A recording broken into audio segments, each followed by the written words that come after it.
François Omril, toutes les directions confédérales, depuis en tous les cas au moins le début du mois de janvier, appellent justement à ce que le privé rejoigne le mouvement. Qu'est-ce que vous voyez, vous, depuis votre confédération, sur cette jonction entre justement ce que vous venez d'évoquer, c'est-à-dire le fer de lance de la grève, les salariés des transports publics, et puis un monde privé qui semble en retrait?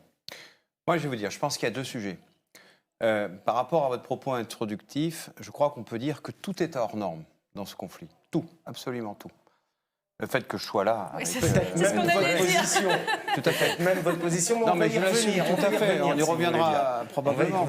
Mais j'allais dire peut-être le premier point le plus saillant en termes de paradoxe, et qu'il faudra analyser dans les écoles dans plusieurs années, hein, c'est le fait que, vous venez de le dire, le gouvernement tient bon. Tient bon pourquoi?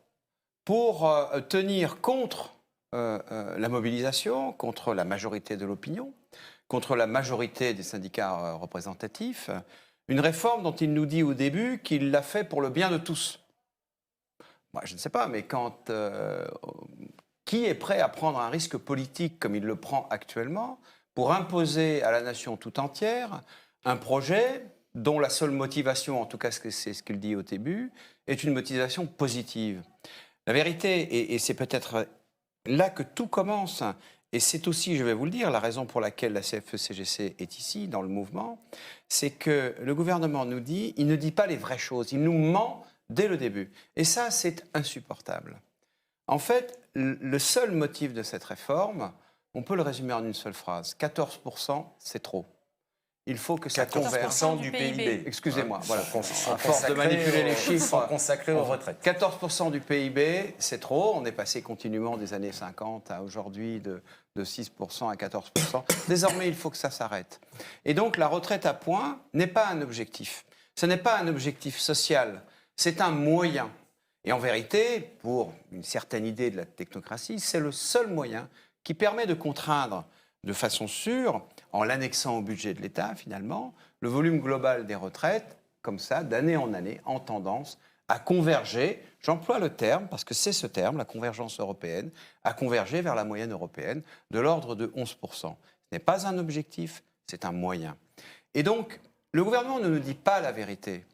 Moi, je suis le président d'une organisation. Si le gouvernement avait dit, comme il a eu l'occasion de le dire à d'autres reprises, d'autres gouvernements, c'est une réforme difficile, courageuse, mais nécessaire.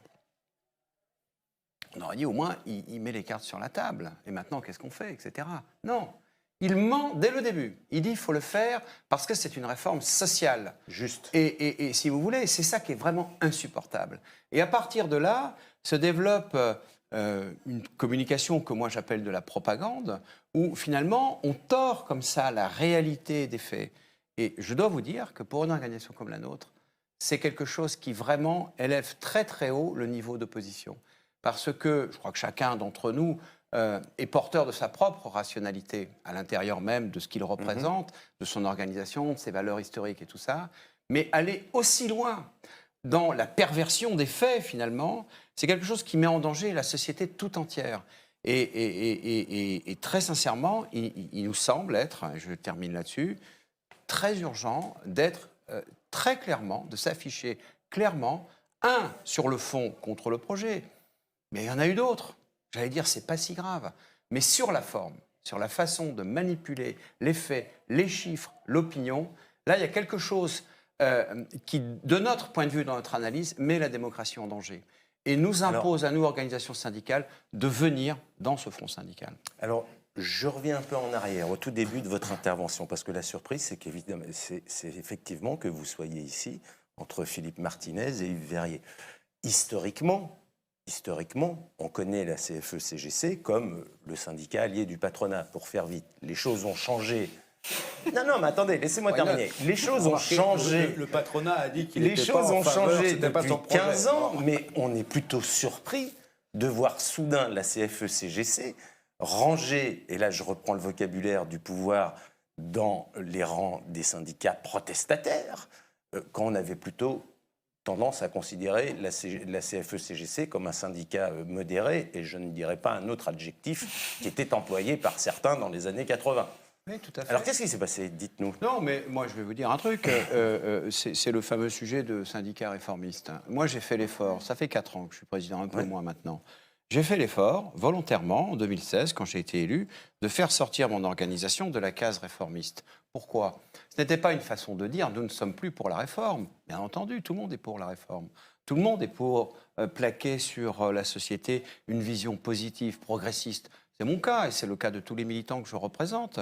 Sauf que depuis les années 90, le terme même de réformiste est devenu un terme à connotation politique. Or, moi, je représente une organisation qui se veut indépendante de tout parti politique, indépendante, libre et indépendante. Et donc, nous n'acceptons plus, désormais, cette assignation à résidence d'un principe politique qui voudrait que nous soyons pour toutes les réformes, quelle que soit la nature des réformes. Donc on est sorti de cette case.